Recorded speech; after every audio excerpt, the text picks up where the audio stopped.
qu'on pense qui nous rend heureux ou malheureux? Voilà la thèse que je vais défendre. Ce n'est pas les événements, c'est beaucoup moins les événements que ce que l'on fait des événements.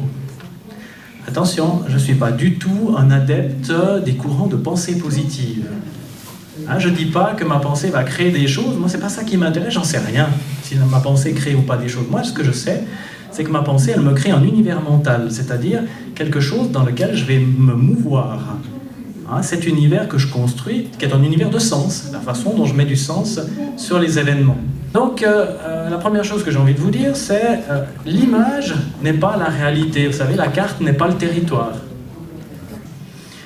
Le truc, c'est qu'on se dit des choses dans notre tête en fonction des événements qui arrivent.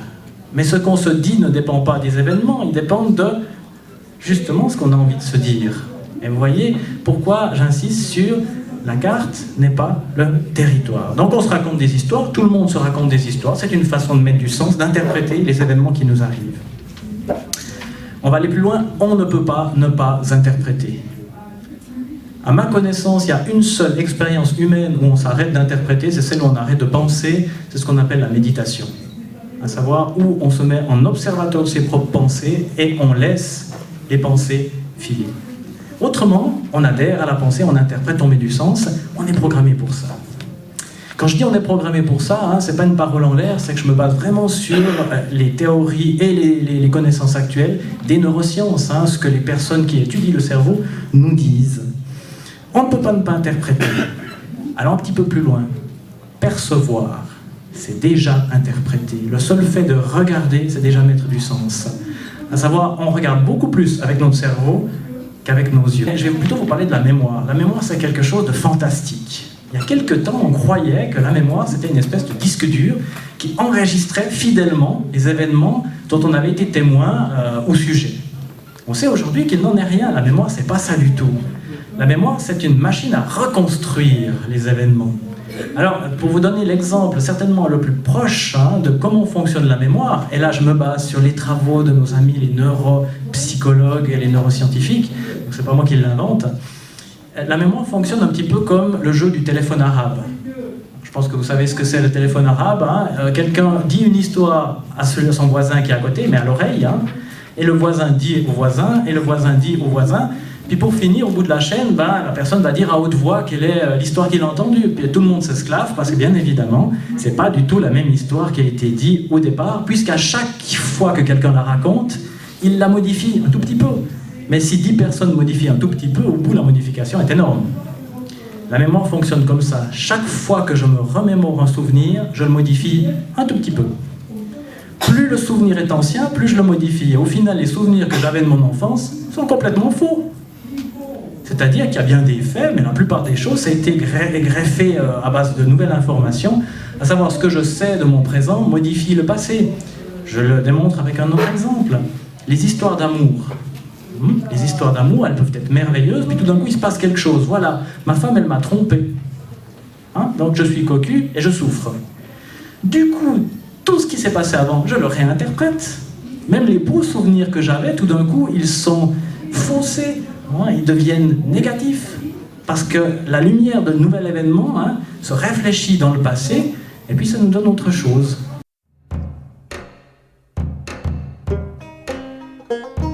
Ça a 1000 définitions, certainement plus. Bien sûr, la culture joue un rôle, bien sûr, le lieu où on est joue un rôle, beaucoup de choses peuvent jouer un rôle. Moi, ce qui m'intéresse, c'est la vision de la psychologie positive qui, elle, a posteriori déterminer ce qu'est le bonheur, c'est-à-dire qu'elle va interroger des gens, elle va faire des études scientifiques, empiriquement fondées, pour déterminer ce qu'est le bonheur. Donc c'est pas un bonheur a priori, on pourrait dire comme dans un message religieux, faites ceci et vous serez heureux, mais on a vérifié que les gens qui faisaient ceci voyaient leur bonheur augmenter. C'est ce type-là de bonheur qui m'intéresse. Et là, bien sûr, il y a aussi plusieurs pistes qui sont faites. Alors, il y a 3 axes dans la psychologie positive. Il y a un axe de conscience, à savoir la présence. l'instant présent, ce qu'on retrouve notamment dans la méditation de la pleine conscience. C'est des courants qui sont de plus en plus actuels. Bien sûr, on a Mathieu Ricard qui a développé le mouvement, mais maintenant dans les psychothérapies cognitives, on fait aussi de la pleine conscience. On sait que ça a des vertus qui préviennent les rechutes dépressives, par exemple. Donc on a la pleine conscience. D'un autre côté, on a tout ce qui est expérience de flux, à savoir là où on s'oublie dans notre activité tellement on est concentré, tellement on est pris. Donc ça, c'est les travaux de Csikszentmihalyi qui nous parlent du flux et notamment du flux au travail. Et ça, c'est très intéressant. Il nous montre qu'au travail, on peut augmenter sa satisfaction, même si les conditions restent identiques. J'appellerais ça être heureux malgré tout, malgré les tensions, malgré les problèmes, malgré les difficultés, la pression économique. On peut quand même développer une attitude qui nous rende plus heureux. C'est le premier pôle, hein, le flux, la conscience. Le deuxième pôle, c'est la pensée, bien sûr, l'optimisme, pensée optimiste, pas pensée positive. Hein. Souvent, on a une confusion, pensée positive, psychologie positive, c'est pas la même chose. Les a priori sont pas les mêmes non plus. Pensée positive, hein, c'est un courant plutôt, il y a New Age, quelque part. La psychologie positive, c'est une discipline universitaire avec des fondements, tout ce qu'il y a de plus ancré hein, dans les sciences humaines. Donc optimisme, comment penser de façon optimiste, comment développer la pensée optimiste, on peut apprendre à l'être, hein, ce n'est pas une donnée de base héréditaire ou génétique, on peut apprendre à développer une pensée optimiste, c'est le deuxième axe. Et puis le troisième axe, c'est l'action. Qu'est-ce qu'on peut faire concrètement pour être plus heureux? Alors exemple, pratiquer la générosité, même si ça paraît un peu précepte religieux, on a vu que ceux qui appliquaient la générosité, qui donnaient hein, de leur temps, de leurs compétences, etc., se voyaient aussi plus heureux, donc se disaient plus heureux. On a la gratitude, l'expression hein, de la gratitude et remerciements à travers toutes les personnes qui peuvent nous aider, qui sont là autour de nous. On peut avoir une piste par rapport à la gestion du stress, c'est même la mode, hein, ralentir, aller moins vite, mais surtout gérer le stress et pas se laisser emporter par le stress.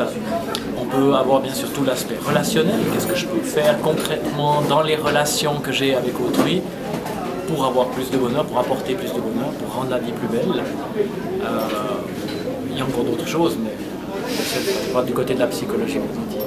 Action, pensée, présence ou conscience. Tout ça pour être heureux en définitive.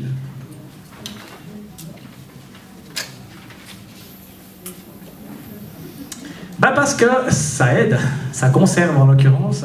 Bon, là il y a une étude qui est mentionnée, mais on a remarqué que les gens qui se disaient heureux, c'est-à-dire les optimistes, vivaient plus longtemps que les autres, en meilleure santé, donc étaient moins souvent malades. Quand ils étaient malades, ils récupéraient plus vite. C'est des gens aussi qui risquaient moins de divorcer, qui risquaient moins de perdre leur emploi. En définitive, quand on dit « ouais, mais moi je suis réaliste, je suis pessimiste, mais moi je suis réaliste », moi je préfère dire, moi je suis optimiste, puis je suis plus heureux. Quelque part, peut-être bien que j'ai modifié, pris un peu de licence hein, avec la réalité. Mais d'un autre côté, c'est justement ce qui m'aide à vivre mieux. Et tout ce que je vous dis là, j'ai essayé de le résumer à travers le titre de cet ouvrage. Hein. Les gens heureux, et même ça c'est la synthèse de toute cette pensée, hein. Les gens heureux ne s'inquiètent pas de savoir si c'est vrai, ils se racontent de belles histoires. Hein. Mais ça ne veut pas dire qu'ils se mentent à eux-mêmes, ça veut dire qu'ils vont décider de mettre un sens positif sur ce qui leur arrive. Voilà, ça c'était le mot de la fin, mais je suis à votre disposition pour répondre à vos questions, remarques, contestations, s'il y en a.